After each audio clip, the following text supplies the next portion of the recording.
Good morning, everybody, or at least morning for me right now.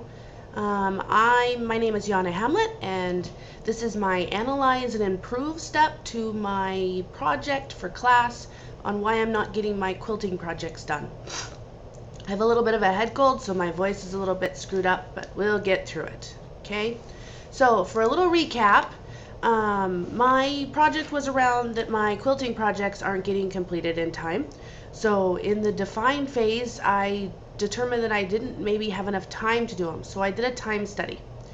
And my time study showed that I have a lot of things I spend my time on. I did a fishbone of all that stuff and came to the realization that I probably won't be able to change my work commitments and family commitments and those kind of things.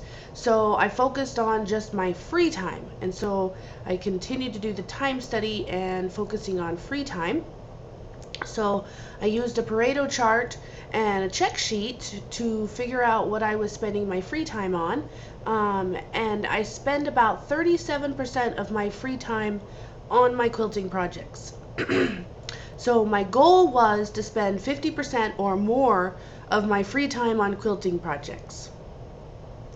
So for the analyze phase, I was going to review my data and gather and determine some root causes as to why I was not meeting my goal of 50%, and then plan actions to devote more of my free time to my quilting. I was going to have that finished by November 3rd, so I'd have some more time to do my actions as well as time myself to see whether I was successful or not. So I started my improve phase around the 2nd of December, and I implemented those actions and then did some additional time studies to see if I was successful. So that's what we're going to review today. So I used the 5 whys root cause analysis tool. So that is where you ask why something and then answer and then why again and you go 5 whys. So it's like the little 2-year-old that's asking you why. So my first why was, why am I only spending 30% of my free time on quilting? And after I went through my whole 5 whys, I came to the answer was that I need to have some priorities because I have a lot of hobbies. I listed 3 or 4 of them before, but then I had the arbitrary other, which could push in a lot of little things that I do. So I need to prioritize what I want to do, because my projects are focusing around gifts for Christmas, and Christmas is like 24 days now away, so kind of got to get on it. So I decided to make sure that I was spending as much of my free time as I could on quilting and not doing my other activities. So I did that. And so the week of the 8th through the 14th of November, I did some more time studying to see how my prioritized action was going. And so you can see here, I also recorded every single day instead of just random days. So in my original time study, I picked a few weekdays and a few weekends as randomly. But now that I'm trying to implement these actions, I'm doing more intensive. So I recorded my free time and what I spent my free time on for every day the whole week. So after the end of the week, totaling things up, I was only spending 42% of my time quilting. So I did not meet my goal of 50%. I had to restart again and figure out what I could do more. So I did another 5 why and found out that after doing some data analysis that I was spending 50% of my time reading. And so I did my 5 whys and came out that the reading activity is easier to manage in smaller chunks of time. So I have Kindle on my phone, and I love Kindle on my phone.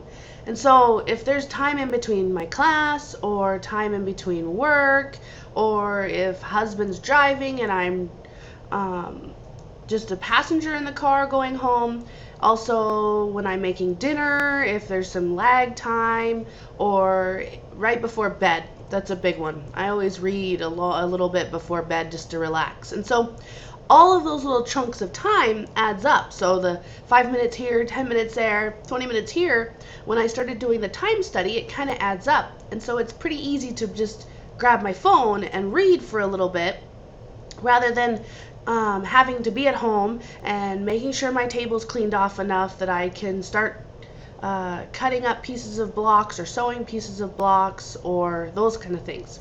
So my quilting is more of a time commitment. When I am ready to do quilting, then I sit down at my table, clean the table, start doing my quilting, putting fabric together, figuring out where I left off the last time, how many more chunks do I need, those kind of things. Where the reading, I can just pick up my phone and open the app and read for a while. So it's much easier to do. Plus, I have to be at home to do my quilting, where when I'm at work or when I'm at school, I can spend a few times in between, I can just pick up my phone and read. Where if I'm not, I can't really bring my quilting with me to school.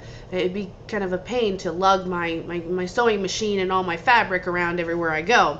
It's pretty easy to lug my phone around, So I decided that my actions was, instead of reading at home, because I can't really manage the whole quilting at school or quilting at while I'm traveling, so I'm going to try to stop reading as much at home, and I'm going to do more of my quilting at home. So even if it is smaller chunks of time, I'm going to make sure my desk is always cleaned off and make sure my family knows not to put anything on my desk, so that I don't have to spend time cleaning it off. And that way I can, if I have those little 5-10 minutes in between cooking or waiting for something, I can cut a couple blocks or sew a couple blocks. And I made better notes of what I was doing so that I didn't have to recount everything, because before I'd stop and I'd recount how many blocks I had and how many more I needed to cut and how many I could get out of a certain piece. But now I've got better notes, so there's little sticky notes all over the little piles of fabric. So I managed again another time study from the 15th through the 21st, putting in those actions in place, and I was actually successful. I had 57% of my free time spent on quilting.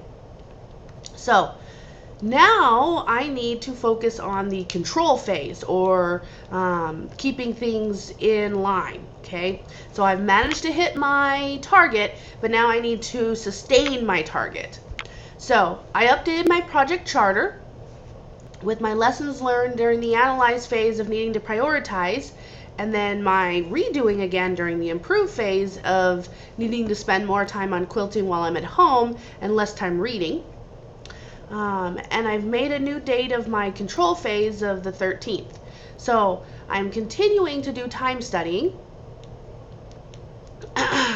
for 2 more weeks, November 29th through December 5th, and then December 6th through December 12th. I did not do Thanksgiving week because I have more time off during Thanksgiving week, and so I did not want to add that in there because I did have some more time because I didn't have to go to work for a couple of days. And so I didn't want to include that because it's not really a normal type time frame. So I'm going to continue to do my measurement for the next couple of weeks to see if I can sustain my goal of spending 50% of my free time on my quilting projects. And so we'll see how that goes, and I look forward to your comments, and I'll see you guys in your presentations. Thank you very much. Bye-bye.